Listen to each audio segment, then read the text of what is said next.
Saya amati mengapa ada perubahan sikap Presiden Trump ini, dugaan saya bisa salah, karena para pemimpin Eropa cukup boleh dikatakan tough, firm statementnya, menjadi semacam game change ya, untuk mencegah hal yang buruk terjadi di dunia, meskipun kita tunggu implementasinya.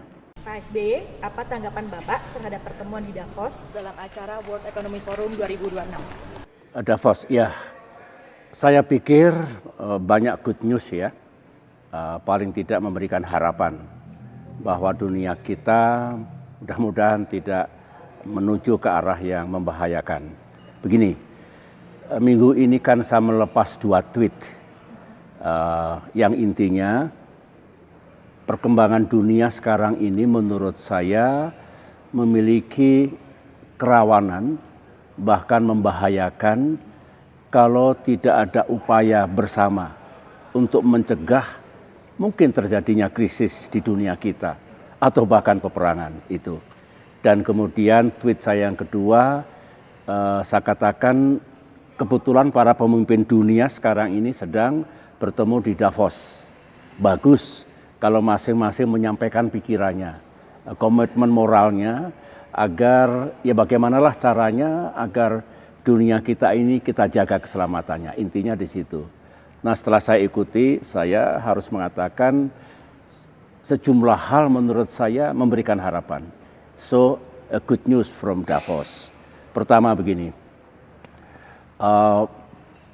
Presiden Trump melunak urusan Greenland ini yang tadinya akan menjatuhkan sanksi tarif kepada banyak negara di Eropa dan kemudian belum diputuskan bagaimana mengambil Greenland ini, apakah dengan perundingan secara damai atau menggunakan kekuatan militer. Ini yang menjadi kekhawatiran yang luar biasa kemarin. Nah, terjadi deeskalasi lah begitu Presiden Trump melunak dan ini membuka jalan sebetulnya bagaimana urusan Greenland itu bisa dibicarakan baik-baik antara Amerika Serikat dan Eropa, tentunya termasuk Denmark dan penduduk Greenland sendiri.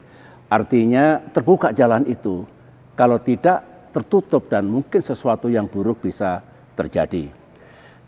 Saya amati mengapa ada perubahan sikap Presiden Trump ini, dugaan saya bisa salah, karena para pemimpin Eropa cukup boleh dikatakan tough, firm statementnya untuk menolak pengambil alihan Greenland secara paksa.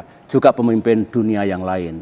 Mungkin ini berpengaruh pada pengambilan keputusan dari Amerika Serikat sendiri. Tapi pendek kata ini bagus. Yang kedua, sudah mulai ada tanda-tanda ketiga pemimpin yang bersengketa di dua sebetulnya di Ukraina, utamanya Rusia dan Ukraina, dengan fasilitasi Amerika Serikat sepertinya akan terjadi pertemuan segitiga yang sebelum ini sulit sekali. Mudah-mudahan ini juga memberikan harapan baru untuk pengakhiran perang di Ukraina yang semua berharap segera berakhir. Ini juga good news yang kedua menurut saya.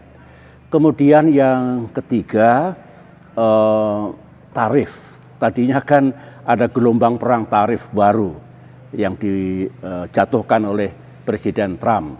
Kalau ini terjadi, bisa dibayangkan nanti ada instabilitas baru, ada persoalan baru dalam perdagangan dunia dan ekonomi dunia. Dengan dibatalkannya ancaman tarif itu tentu melegakan, sehingga apapun dispute bisa diselesaikan secara damai. Lantas kalau urusan Board of Peace yang sekarang banyak dibicarakan di tanah air maupun di luar negeri sendiri, saya belum bisa memberikan komentar karena terlalu dini, tetapi kalau Indonesia bergabung dalam Board of Peace itu, tentu Presiden kita Pak Prabowo sudah mempertimbangkan dengan seksama. Mengapanya? Why? Reasonnya apa bagi Indonesia? Nanti pasti Menteri Luar Negeri atau beliau sendiri akan menjelaskan kepada rakyat Indonesia sekembali dari kehadiran Pak Prabowo di Davos. Nah, yang kelima, yang terakhir, saya harus memberikan pujian kepada Presiden kita, Bapak Prabowo Subianto, karena berkenan untuk hadir dan berpartisipasi dalam pertemuan di Davos. Begini, ini saat yang kritis katakanlah, saat yang memerlukan kebersamaan termasuk pemikiran bersama dari para pemimpin dunia, presiden, perdana menteri, dan lain-lain. Nah, kalau presiden kita hadir, tentu terlibat untuk mencari solusi dan memikirkan sesuatu untuk kebaikan dunia kita.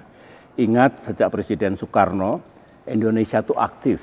Konstitusi kita juga mengatakan demikian. Jadi melegakan presiden kita hadir dan mengambil bagian dalam perhelatan di Davos tersebut. Ya, mudah-mudahan ini menjadi semacam game change ya, untuk mencegah hal yang buruk terjadi di dunia, meskipun kita tunggu implementasinya. Kita tunggu realisasinya, karena masih banyak pekerjaan rumah yang harus dirampungkan dengan sebutlah komitmen di Davos kemarin. Kira-kira begitu.